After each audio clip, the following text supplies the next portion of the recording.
ان کے ساتھ تعاون کرنے میں بھی کوئی حرج نہیں ہے.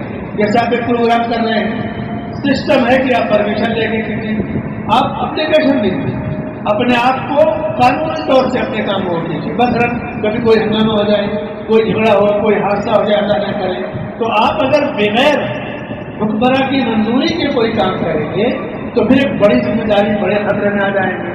تو رعایا حکمرانوں کے حقوق اور حکمراں رعایا کے حقوق ادا کرے، یہ حقوق العباد میں شامل ہے. فقہی طور سے اس کی بڑی باریکیاں نقطے ہیں، ایک تفصیلی موضوع ہے. 7واں جو حق ہے حقوق العباد میں، پڑوس کا حق. پڑوسی 3 قسم کے ہوتے ہیں. ایک جو ہے پڑوسی ہے، رشتے دار ہے اور مسلمان. تو 3 حق ہو گیا، پڑوس کا، رشتے داری کا اور اسلام کا. دوسرا پڑوسی ہے اور مسلمان ہے، رشتے دار نہیں، 2 حق ہو گیا. اور تیسرا صرف پڑوسی ہے، نہ رشتے دار ہے نہ مسلم ہے، تو پڑوس کا حق ادا کریں گے. پڑوسی کوئی بھی ہو، مسلم ہو غیر مسلم ہو، پڑوسی کے ساتھ حسن سلوک کرنا، پڑوسی کے بچوں کی قدر کرنا. ایسا نہیں کہ ان کو ڈانٹ پھٹ کر کے بھگا دیں، ان کی خوشیوں میں شریک ہونا. ان کی وہ خوشیاں جو ان کے مذہب سے جڑی ہیں، مذہبی عبادتوں سے جڑی ہیں، ان میں نہیں شریک ہوگی، ان میں ان کو مبارکباد نہیں دیں گے. اس لیے کہ ان دین عند اللہ الاسلام، دین ہم اسلام. ہم نہ دیوالی کی مبارکباد دیں گے نہ کرسمس کی. لیکن پڑوسی کے بچے نے امتحان میں کامیابی حاصل کر لی، بزنس میں ترقی کر لی اور کوئی خوشی ملی، تو انسانیت کا جو دائرہ ہے اس لحاظ سے ہم اس کو مبارکباد دیں گے.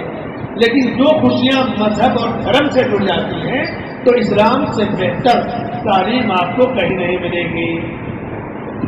پڑوسی کے بارے میں نبی صلی اللہ علیہ وسلم فرماتے ہیں واللہ لا یؤمن، واللہ لا یؤمن، 3 بار آپ نے کہا قسم ہے اللہ کی، وہ مومن ہو ہی نہیں سکتا، اس کا ایمان ادھورا ہے. صحابہ نے پوچھا کون ہے اللہ کے نبی؟ کہا الذی لا یأمن جارہ بوائقہ، وہ جس کا پڑوسی اس کے شر سے محفوظ نہ رہے. تو پڑوسی کے ساتھ حسن سلوک کرنا، بڑی مشہور حدیث بخاری کے بار بار سنتے ہوں گے.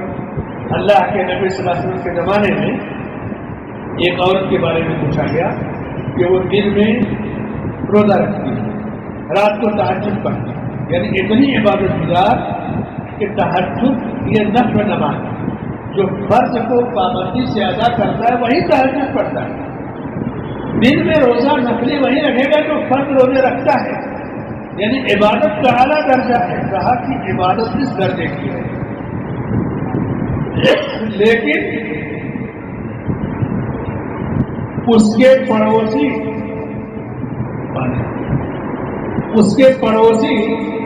اس کے شر سے محفوظ نہیں ہے.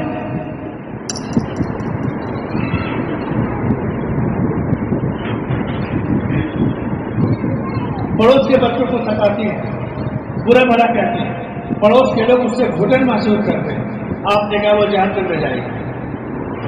دوسری عورت کے بارے میں پوچھا گیا کہ وہ نفلی روزہ نہیں رکھتے، نفلی نماز بھی نہیں پڑھتی، اس فرائض کا اہتمام کرتی ہے، لیکن زبان کی بڑی پیاری ہے، اس کے پڑوس کے لوگ اس سے خوش ہیں.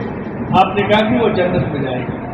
تو پڑوس کے ساتھ حسن سلوک یہ جنت میں جانے کا ذریعہ ہے، برا سلوک جہنم میں جانے کا ذریعہ ہے.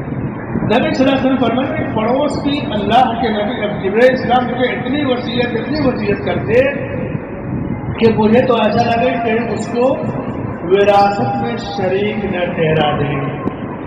اسی لیے پڑوس کے جو حقوق ہیں یہ ادا کرنا ضروری ہے. ایک بار تو ایک واقعہ ہوا، ایک آدمی کا پڑوسی، روایت بڑی مشہور ہے بخاری میں، ایک آدمی کا پڑوسی اپنے پڑوسی کو ستاتا تھا. آپ صلی اللہ علیہ وسلم کا شکایت لے کر گئے کہ میرا پڑوسی ستاتا ہے. تو آپ نے کہا کہ ایسا کرو، تم جاؤ اپنے گھر کا سامان باہر پھینکو. اور اس نے ایسا ہی کیا. تو جو لوگ گزرتے کہتے کہ بھائی کیوں ایسا کیے، کہتا کہ میرا پڑوسی مجھے ستاتا ہے اس لیے میں نے ایسا کیا ہے. تو سب لوگ لعنت بھیجتے اس میں برا پڑوسی ہے، برا پڑوسی ہے. جتنے لوگ گزرتے اس پر لعنت بھیجتے. تو پڑوسی نے یہ بات سنی تو کہا کہ بھائی اپنا سامان اندر لے چلو، اب آج سے تمہیں نہیں سکھاؤں گا. لعنت سے بچنے کے لیے یہ اس زمانے کے پڑوسی. آج اگر کوئی اپنا سامان پھینک دے گا تو تھوڑی دیر میں پورا سامان غائب ہو جائے گا، کیا فائدہ. تو اس لیے ضروری نہیں کہ ہر چیز ہر ماحول میں دہرائی جائے، لیکن کہیں ایسے حالات ہو، باغیرت پڑوسی ہو، باعزت ہو کہ اس کو آگ دلانے سے آگ آئے تو یہ ہر بار اپنایا جا سکتا ہے. لیکن اگر کوئی پڑوسی توڑ ڈاکو ہو تو اور موقع پا جائے گا کہ میں نے روڈ پر یہ چیزیں پائی. تو پڑوس کے ساتھ حسن سلوک، پڑوسی کی قدر کرنا، ان کی عزت افزائی کرنا، یہ اسلام کی بڑی خاص تعلیم ہے. 8واں جو حق ہے حقوق لباس میں عام مسلمانوں کے حقوق. عام مسلمانوں کے کیا حقوق ہیں؟ اللہ کے نبی صلی اللہ علیہ وسلم فرماتے ہیں حق المسلم علی المسلم میں سے ایک مسلمان کا دوسرے مسلمان پر 6 حق ہیں. جب ایک مسلمان دوسرے مسلمان بھائی کو دعوت دے تو دعوت قبول کریں، بیمار پڑ جائے تو عیادت کریں، مر جائے تو جنازے میں شریک ہوں، نصیحت کرے تو نصیحت طلب کرے تو نصیحت کرے. انسان اگر سنت کی روشنی میں اپنے مسلمان بھائی کے حق ادا کرے، سلام کرے، ملاقات ہو تو سلام کرے یا سلام کرے تو جواب دے. صرف اس ایک حدیث کو آپ دیکھیے کہ ملاقات ہو تو سلام. 10 نیکی آپ کو مل گئی، مر گیا تو جنازے میں گئے، احتیاط مل گیا، بیمار پڑا تو عیادت کیے، تو جب تک واپس نہیں آئیں گے تب تک 70,000 فرشتے دعائیں مغفرت کریں گے. یعنی بھلائی کی کتنی صورتیں، کتنے خزانے رکھتے ہیں حقوق کو ادا کرتے ہیں. ایک مسلمان دوسرے مسلمان کے حق کو ادا کرتا ہے. حقوق العباد میں نصیحت جب کوئی طرف کرے کہ بھائی مجھے کچھ سمجھائیے، نصیحت کیجیے، تو نصیحت کو قبول بھی کرنا چاہیے، نصیحت کرنا چاہیے. دعوت دے تو دعوت کو قبول کر لیں. دعوت 2 طرح کی ہوتی ہے. بعض دعوتیں فخر یا غرور کی ہوتی ہے، تو فخریہ دعوتوں کی ضرورت نہیں. جہاں غرور، گھمنڈ ہو، منکر ہو، شریعت کے خلاف کام ہو، تو یہاں اگر آپ نے دعوت ٹھکرا دیا یا دعوت کے اندر سے اٹھ کر چلے آئے تو بھی کوئی گنہگار نہیں ہوگی. لیکن عام دعوت جہاں منکر نہ ہو، برائیاں نہ ہو، وہاں اسے قبول کرنا چاہیے. 9واں حق سماج میں آپ دیکھیں، آپ کا پڑوسی یہودی ہے، عیسائی ہے، ہندو ہے، بدھسٹ ہے، غیر مسلم ہے، تو غیر مسلموں کے بھی حقوق ہیں. حقوق العباد میں غیر مسلم 3 طرح کے ہوتے ہیں. ایک حربی. حربی کا مطلب کہ آپ کا دشمن ہے، جنگ کے در پر ہے، تو حربی کا کوئی حق نہیں. بلکہ حدیث میں نبی صلی اللہ علیہ وسلم سے پوچھا گیا کہ اگر میرا دشمن میرا مال لینے آئے تو میں کیا کروں؟ کہا اس کو مال مت دو. کہا لڑائی لڑے تو کہا لڑو. کہا اگر وہ مجھے قتل کر دے، کہا تم شہید ہوگے. کہا اگر میں اسے قتل کر دوں تو فرمائے کہ وہ جہنم میں جائے گا. یعنی آدمی اپنا دفاع کرے گا، بزدل بن کر رہے ہیں. عزت کو بچانے میں، مال کو بچانے میں، جان کو بچانے میں اپنا دفاع کرنے کا شریعت نے بھی حق دیا ہے، اور دنیا کے تمام ملکوں کے قانون میں بھی یہ حق ہے کہ آپ پہل کسی پر نہ کریں، لیکن آپ کو ڈیفنس کا پورا حق ہے، جس طرح چاہے آپ کریں. دوسرا جو غیر مسلم ہے کہ تو حربی کا کوئی حق نہیں. دوسرا ذمہ. ذمہ کیا ہوتا ہے؟ مسلمان حکومت ہوتی ہے، مسلمان حکمراں ہوتے ہیں، اور مسلمانوں کی حکمرانی میں کچھ غیر مسلم ہیں، تو مسلمان حکمراں ان کے ساتھ معاہدہ کرتے ہیں کہ تم ٹیکس دو گے، ہم تمہاری حفاظت کریں گے. تو یہ مسلمان حاکم کی ذمہ داری ہے کہ ان ذمیوں کی حفاظت کریں. فلسطین فتح ہوا، ذمی تھے، عمر رضی اللہ عنہ نے ان کی حفاظت کی اور جو ہے عہد و پیمان کیا.